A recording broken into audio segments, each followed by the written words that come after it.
He was the father of Ahab. He is the king that orchestrated the marriage alliance to Jezebel. He is the mighty founder and builder of Samaria that you've probably never heard about. He was the grandfather of Athaliah, the only woman in the Bible recorded to have reigned as a monarch. The Bible introduces Omri and his reign in only a handful of verses, yet he is one king the ancient world never forgot. In fact, the Assyrian Empire, the undisputed superpower of the ancient world, so terrified and impressed by this man that long after his dynasty was exterminated, long after his bloodline was wiped from the earth, the Assyrians refused to call the northern kingdom by its actual name. And for over 150 years, the greatest empire on earth referred to Israel simply as Bit-Humri, the House of Omri, or OMRI-LAND.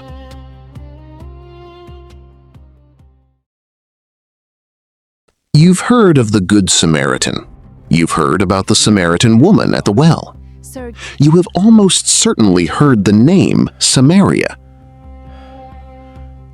But do you know about the king who built Samaria? Ancient Samaria was incredibly impressive, serving as a wealthy, heavily fortified royal capital established by King Omri in the 9th century BC. The city featured massive ashlar block walls, elite Phoenician-style palaces, and the famous Houses of Ivory. It was a marvel of ancient design and strategic placement. This is the story of Omri, the general who seized a burning throne, the architect of Israel's golden age of military might.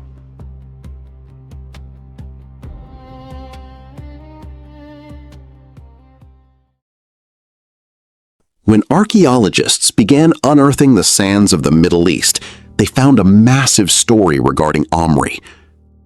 They found a king whose shadow stretched across the ancient world, a king who subjugated neighboring nations, forged massive international alliances, and built a chariot force so great that it rivaled the greatest empires on earth. King Omri stands as one of the clearest examples in biblical history, where the biblical narrative is brief, but the historical footprint is remarkably large. The Bible gives Omri 12 verses. Ancient empires gave him something else entirely. And the question of why God's record barely mentions him is the most important question in this episode. The stage was set in the 27th year of Asa, king of Judah. While Asa had been on the throne reigning in Judah for 27 years, the northern kingdom had changed hands 5 times. 6 kings, 2 dynasties, multiple assassinations, and a civil war. In our last episode, the northern kingdom went through 3 kings in a single week. Elah was assassinated while drinking in his steward's house. Zimri seized the throne and immediately slaughtered every male relative of the royal family, exterminating the house of Baasha. But Zimri's reign would be the shortest in Israel's history, lasting exactly 7 days. When the Israelite army, camped miles away at Gibbethon fighting the Philistines, heard about the assassination, they refused to accept Zimri. That very day, in the military camp, the soldiers declared their own commander the true king of Israel. That commander's name was Omri. Omri broke the siege at Gibbethon and marched the entire army to the capital city of Tirzah and laid siege to it. Zimri, trapped inside the city walls and realizing he was completely surrounded, made a desperate, final decision. 1 Kings 16, verse 18, records it with chilling brevity. And it happened, when Zimri saw that the city was taken, that he went into the citadel of the king's house and burned the king's house down upon himself with fire, and died. Archaeology confirms this exact moment in history. When the French École Biblique excavated the ancient site of Tirzah in the mid-20th century, they found a distinct, thick layer of ash and fire destruction, the charred remains of Zimri's suicidal inferno. But Zimri's death did not bring peace. The nation split again. Half the people followed a rival leader named Tibni, and half followed Omri. For 4 grueling years, a brutal civil war ravaged the northern kingdom. Finally, the Bible simply states, "The people who followed Omri prevailed, so Tibni died, and Omri reigned." Omri had won, but he inherited a fractured, exhausted, and vulnerable nation. Surrounded by enemies, the Arameans to the north, the Moabites to the east, the Philistines to the west, Israel was on the brink of collapse. Omri knew that if his new dynasty was to survive, he needed to completely reinvent the kingdom. He needed a new capital, he needed new alliances, and he needed a war machine. Every king in this series has been measured twice. Once by the world, once by the word. Usually the two measurements roughly agree. A wicked king fails, a faithful king prospers. The world's account and God's account tell recognizably the same story. Omri breaks the pattern completely. By the world's measure, he is one of the most successful monarchs in the entire history of the northern kingdom. He ended a civil war. He founded a capital city, Samaria, that stood for a century and a half. By God's measure, recorded in the book of 1 Kings, his entire reign is summarized in only a handful of verses. The biblical author's conclusion is unmistakable. It is the strongest condemnation the Book of Kings has pronounced on any king up to this point in Israel's history. Politically, Omri stands at the summit of the northern kingdom's rise. Theologically, he stands at the beginning of its deepest decline.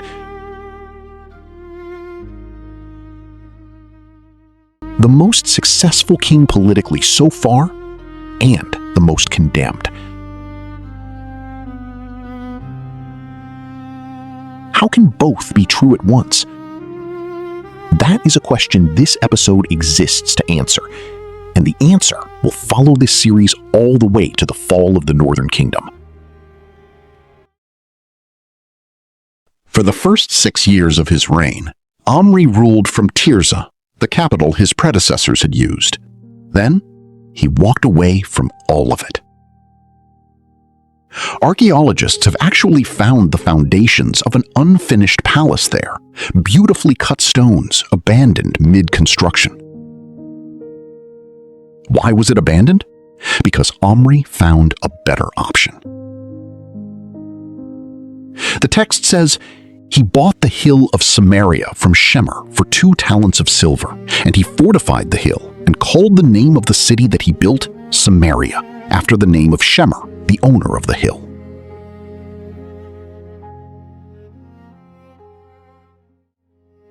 It is only 1 verse long, yet within it lies one of the most consequential political decisions in the history of the Northern Kingdom. The location itself was a masterstroke. The hill of Samaria offered Omri a fresh beginning. It had no prior tribal loyalties, no dynastic baggage, and no bloody history. The hill rose steeply from the surrounding valleys, defensible on every side, and it sat astride the trade routes running north to Phoenicia and west toward the sea. Tirzah looked east toward the Jordan.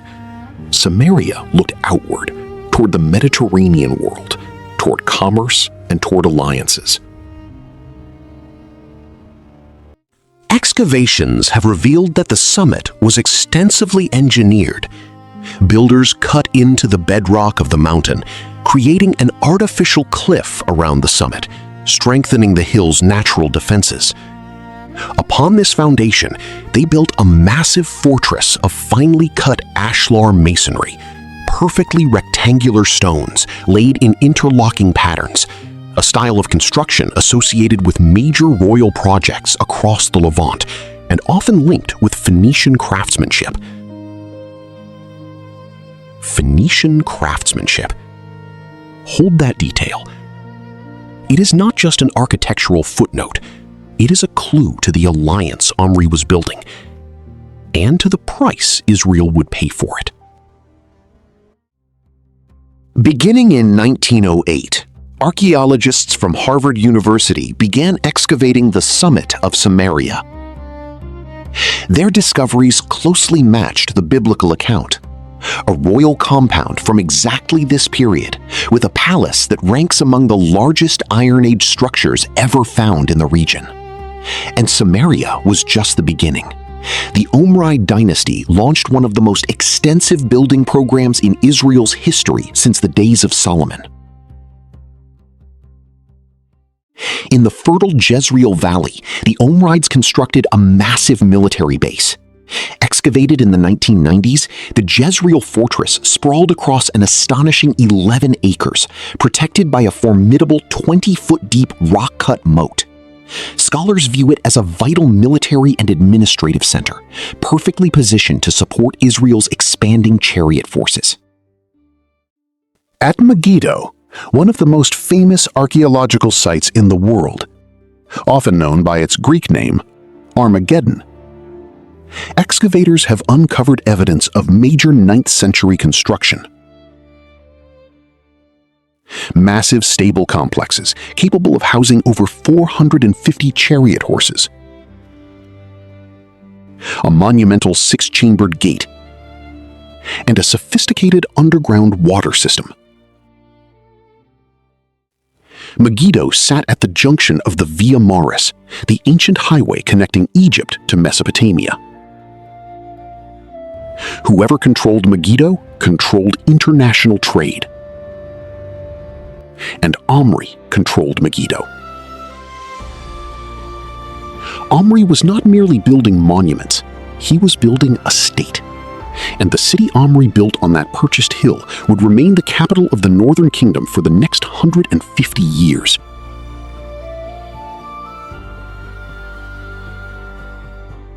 Long after Omri, Ahab, and their dynasty had vanished, Samaria endured as Israel's political heart.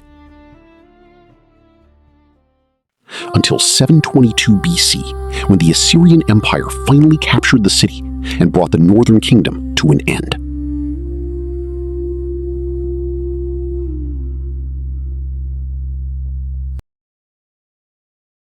Return now to that black stone from 1868. It is called the Mesha Stele, or the Moabite stone. And today it stands in the Louvre Museum in Paris. It was erected by Mesha, king of Moab, around 840 BC, roughly 40 years after Omri's death. It is the longest inscription of its era ever found in the region.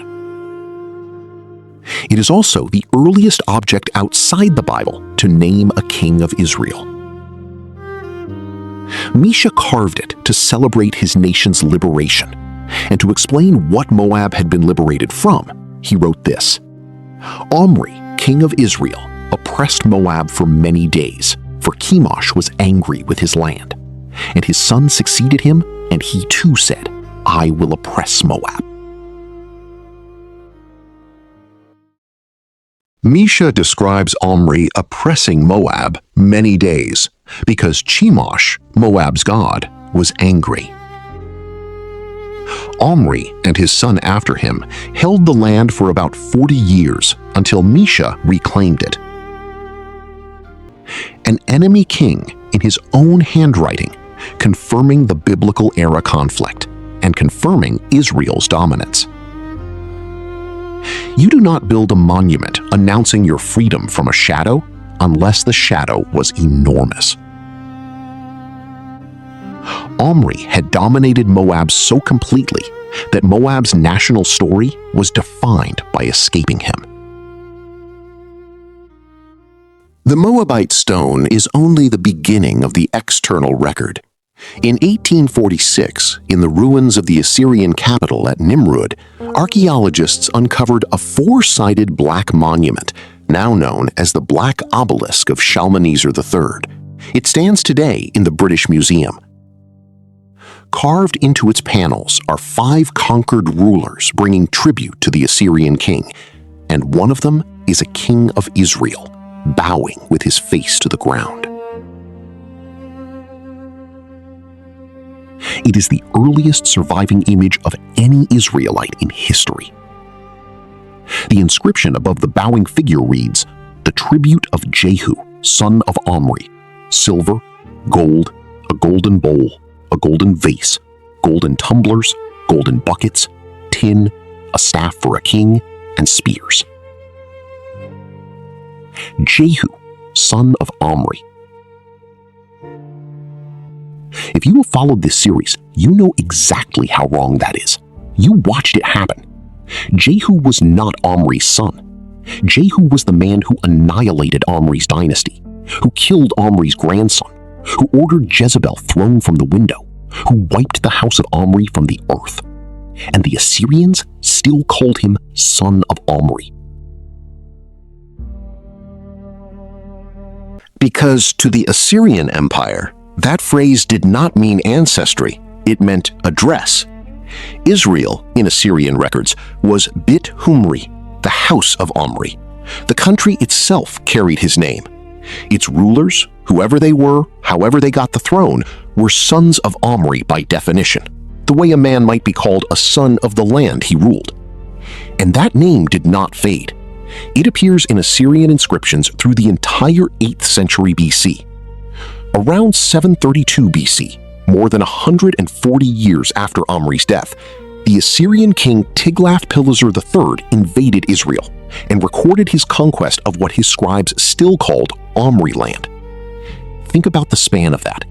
A man reigns 12 years, and for the next century and a half, the most powerful empire on earth cannot say the name of the nation without saying his name first. By every measurement the ancient world knew how to make, territory, architecture, dynasty, reputation, Omri was one of the most consequential kings Israel ever produced.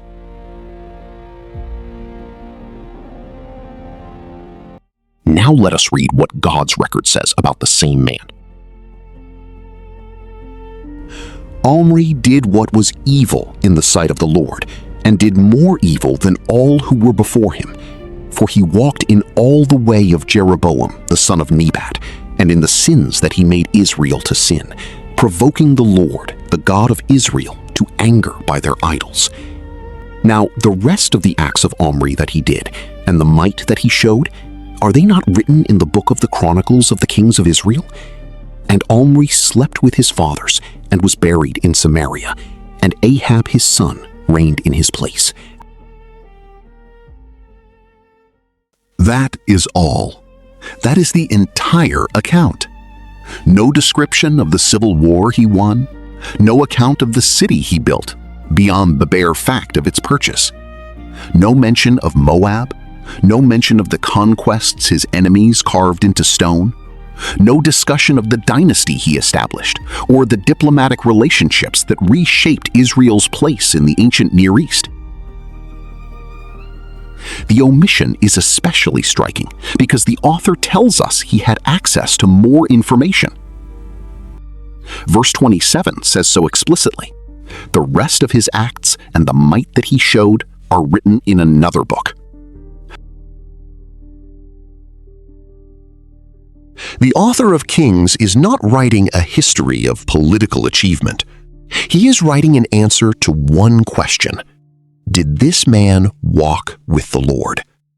Everything else, the buildings, the borders, the reputation among the nations, is filed under the might that he showed and left for other books. Books, it is worth noticing, that no longer exist. The Chronicles of the Kings of Israel, with all of Omri's achievements recorded in full, has been lost for over 2,000 years. The record that celebrated what Omri built vanished. The record that weighed what Omri worshipped survived, translated into every language on earth. There is one more phrase in the verdict that deserves attention: more evil than all who were before him. What did Omri actually do to earn a condemnation beyond Jeroboam's? The text names the continuation of Jeroboam's sins, the calves, the counterfeit worship, but a later prophet gives us a further clue. More than a century afterward, the prophet Micah, in Micah chapter 6, verse 16, was still condemning Israel for keeping the statutes of Omri. Statutes, not just personal sins, laws, institutions. Omri appears to have taken the idolatry Jeroboam invented and made it policy, organized, codified, permanent.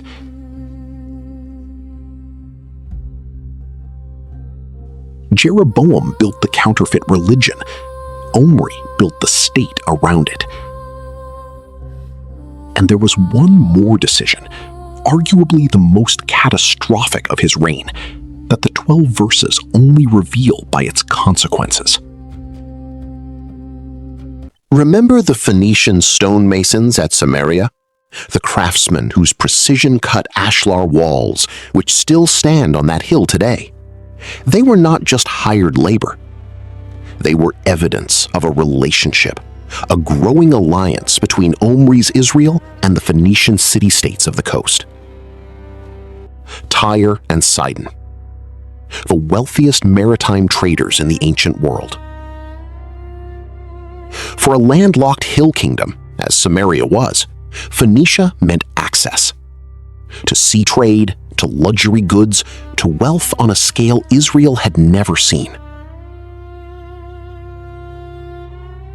To fund his massive expansion, the new capital, the fortress at Jezreel, the construction at Megiddo, Omri needed wealth. To secure his borders against Aram and Moab simultaneously, he needed allies. He looked to the northwest, to the wealthy, seafaring empire of Phoenicia, modern-day Lebanon. The Phoenicians controlled the Mediterranean trade routes. Their fleets sailed as far as Spain and North Africa.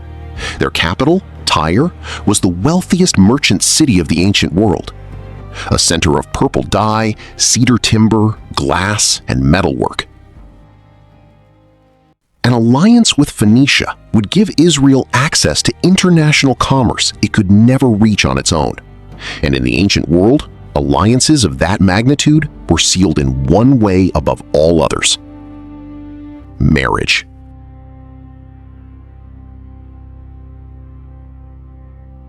The opening verses of the next reign record the result. Ahab, Omri's son and heir, took as his wife Jezebel, the daughter of Ethbaal, king of the Sidonians.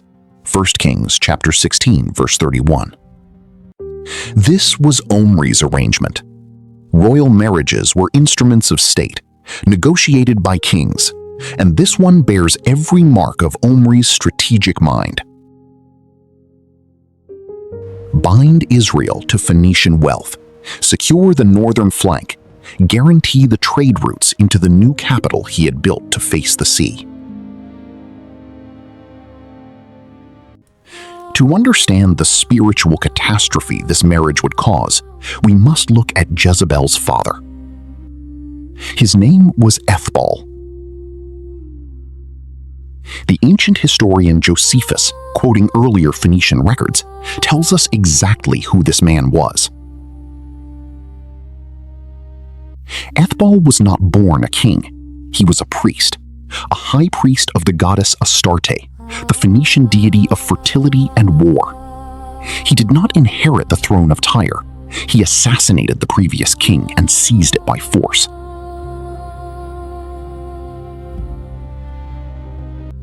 This was the man Omri chose as his ally. A murderous, pagan high priest turned usurper king. As statecraft, the alliance was brilliant. The economic results were immediate and staggering. Wealth poured into Samaria. We know this because archaeologists have unearthed the famous Samaria ivories, over 12,000 fragments of intricately carved ivory found in the ruins of the capital. These luxury items, carved with Egyptian and Phoenician motifs, winged sphinxes, lotus flowers, images of the gods Horus and Isis, perfectly corroborate 1 Kings 22, which mentions the spectacular ivory house built by Ahab. The ivories were not Egyptian originals. They were Phoenician craftsmanship using Egyptian imagery. Physical proof of the trade flowing through the Omride alliance. Today, matching ivories have been found as far away as the Assyrian capital of Nimrud. War spoils, carried off when the empire finally came to collect. But the spiritual cost was absolute devastation.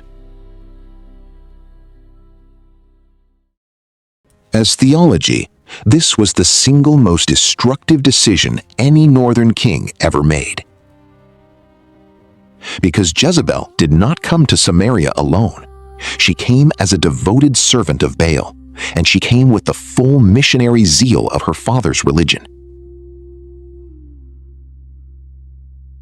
She brought 450 prophets of Baal and 400 prophets of Asherah into the land. Under the Omrides, the worship of Yahweh was not just neglected, it was actively hunted down. The prophets of God were slaughtered, forcing men like Obadiah to hide 100 of them in caves, and driving Elijah himself into the wilderness. What Jeroboam had begun and Omri had institutionalized, Jezebel would weaponize. The counterfeit worship of the calves would give way to something far darker, the organized, state-sponsored worship of Baal, the hunting of God's prophets, and a spiritual war that would summon the greatest prophet of the age, Elijah, down from the hills to confront a king on a mountaintop. Omri sold the soul of his nation for political security and economic power. He never lived to see the full consequences. He died in his bed, was buried in the city he built, and handed the strongest, richest, most secure kingdom in Israel's history to his son, Ahab, along with a bride, Jezebel. Omri left his son a fortress, a fortune, and a fatal spiritual foundation. He laid the tracks that Ahab would drive off the cliff. He is the king who built the stage for the greatest spiritual showdown in history, the battle between Elijah and the prophets of Baal. But Omri's poison did not die with his sons in the north. His most dangerous legacy was planted in the south, in the kingdom of Judah. Remember the alliance strategy? Just as Omri married his son Ahab to a Phoenician princess, King Jehoshaphat of Judah made a marriage alliance with Ahab when he had his son Jehoram, marry Athaliah, Ahab's daughter, Omri's granddaughter. It was the same diplomatic playbook. Seal the alliance with blood, bind the two kingdoms together through marriage, ensure that Judah would never threaten Israel's southern border. As politics, it worked. As theology, it nearly destroyed everything. When Jehu slaughtered the Omrides in the north, Athaliah was sitting in Jerusalem as the queen mother of Judah. When she heard that her family had been wiped out, her son killed, her relatives massacred, she did not mourn, she acted. In an act of breathtaking evil, Athaliah seized the throne of Judah and ordered the execution of her own grandchildren, every single male heir to the throne of David. She nearly succeeded in wiping out the Davidic line entirely. Only one infant survived. A boy named Jehoash, hidden by his aunt Jehosheba and the priest Jehoiada, smuggled into the temple of the Lord and kept alive in secret for 6 years while Athaliah ruled Judah as an illegal, usurping queen, building altars to Baal in the holy city itself. For 6 years, the entire messianic promise hung by a thread, the life of one hidden child. Until the priest Jehoiada finally orchestrated a coup, revealed the boy king to the people, and had Athaliah executed at the gate of the palace. The line of David survived, but only barely. Omri's dynasty fell violently around 841 BC, amid coups and prophetic judgment. But Omri's name endured. His capital, his conquests, and his house defined an era of Israelite power in the ancient Near East. Omri transformed a fractured kingdom into a formidable state, a bridge to the dramatic reigns ahead, Ahab and the prophets, triumphs and consequences. The might he showed echoes in stone and script to this day. Yet it all started at Gibbethon.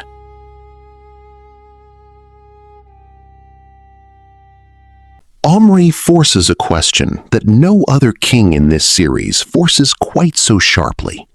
What if you could have everything the world counts, and none of it counted? Historians almost universally regard him as one of the great architects of the Northern Kingdom. Assyria no doubt remembered him. Archaeology remembers him. Moab remembered him. The city he founded, Samaria, survived him.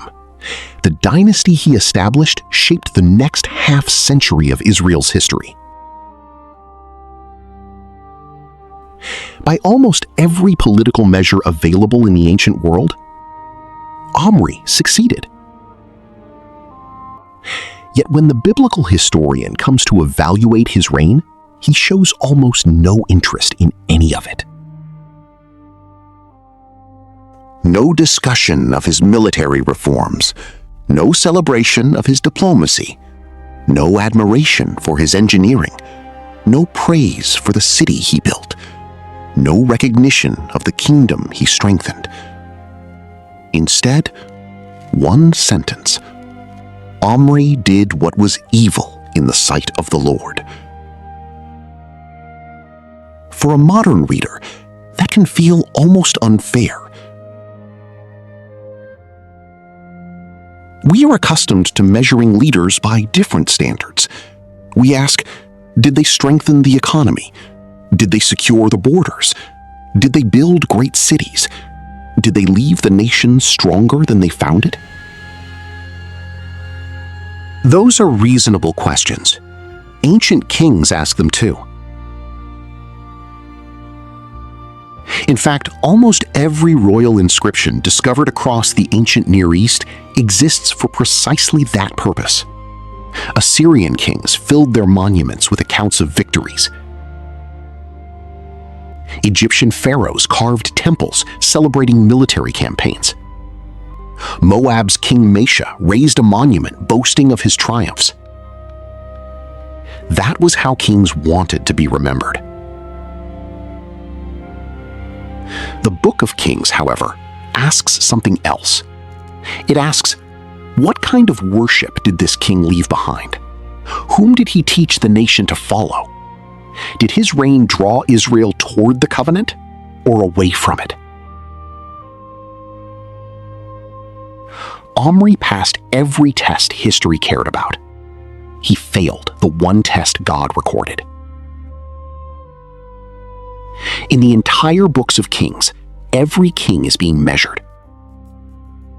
Not by monuments, not by wealth, not by diplomacy, not by any secular accomplishments, but by covenant.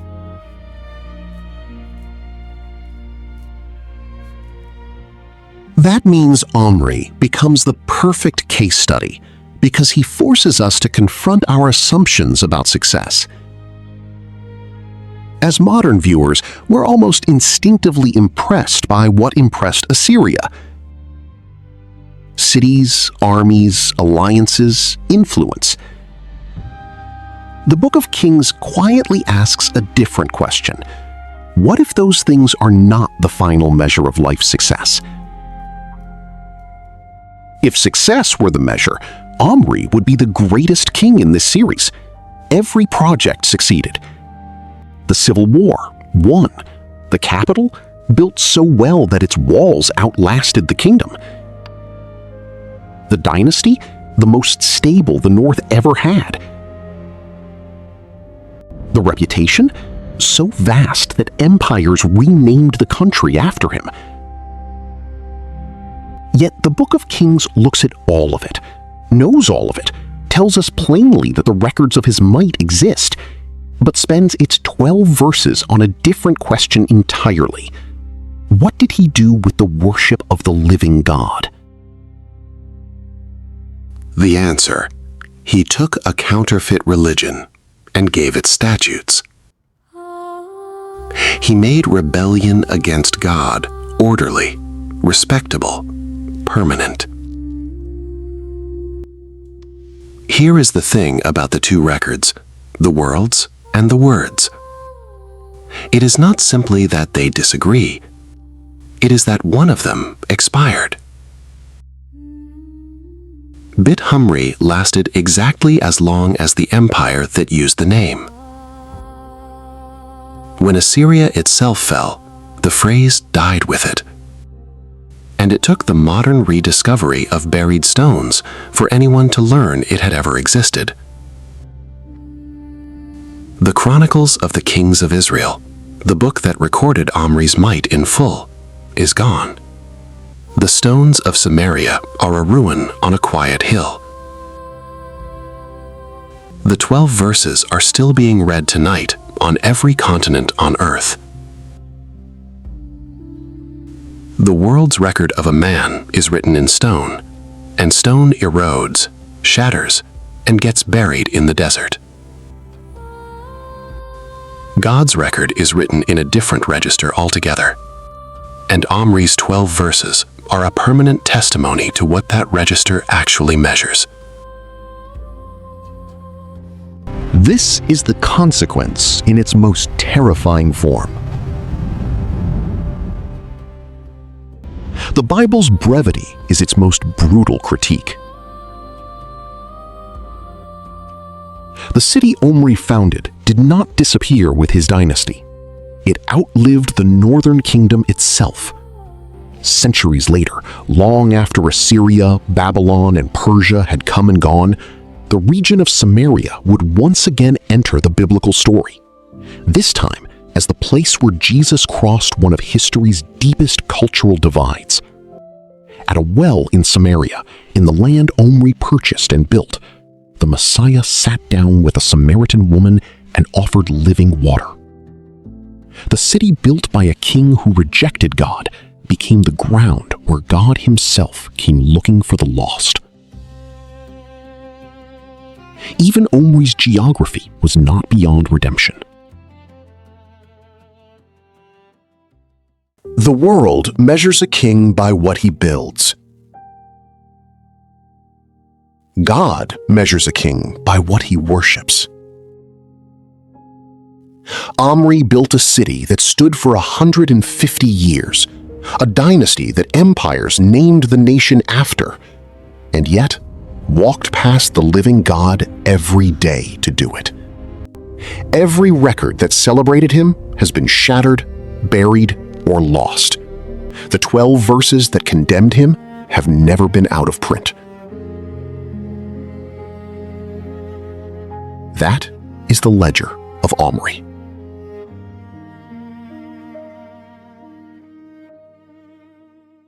Next time on Crown and Consequence, Ahab, the son who inherited everything.